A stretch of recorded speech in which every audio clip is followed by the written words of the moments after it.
السلام عليكم. اليوم ان شاء الله باغا نشارك معكم هاد الجلابه اللي كملت بالراندا هكانيه غورميطه وسامبل وزوقتها هكانيه بالطرز الرباطي تاوي اللي جا هكانيه سامبل وغزال.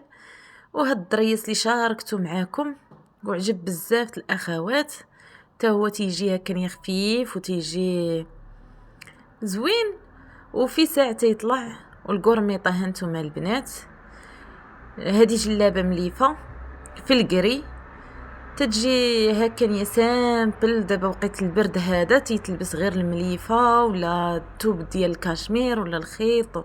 المهم البنات تتجي مع هاد الخدمة هكا خفيفة وزوينة، واغلبيه يفضلوا هاد القرميطه وهكا تكون جهه فيها قرميطه وجهه تكون سامبل وبلا وتزيد تزوقيها هكانيه بالطرز الرباطي.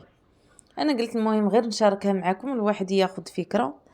هذا هو الضريس، درت فيه جوج الالوان، كاين الزرق في التصوير ما عاطيش اللون ديالو، راه زرق ماشي بلو مارين داك البلو الغامق، داك الزرق اللي تيكون هكا زوين صراحه البنات، ولكن اللون اللي مع التصوير ما عاطيش. هاد جلابه ديال واحد السيده نقول لها بصحه وراحه، واحد الكليانه ديالي وغلقتها بالماكينه، ما لقاتهاش بالراندا حيت كاينين اغلبيه تيبغيو الماكينه حيت تيخافوا تجيهم هكا عريضه ولا صغيره تيحلوها. ايوا صافي البنات، هانتوما تنوريكم راه تحت راه مفينيه. ضروري ملي تكملوها وتساليو وتفينيو القوب، تفينيو هنايا الكميمات، داكشي يكون فيني ومقاده البنات باش الجلابه هي تعطي منظر زوين. اهم حاجه هي تفيني الحاجه. هانتوما هنا راه تنقلب ليكم نوريكم،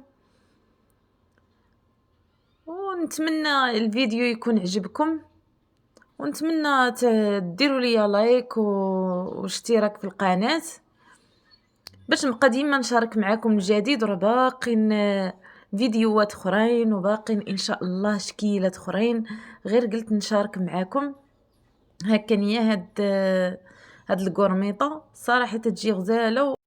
وبسلام عليكم.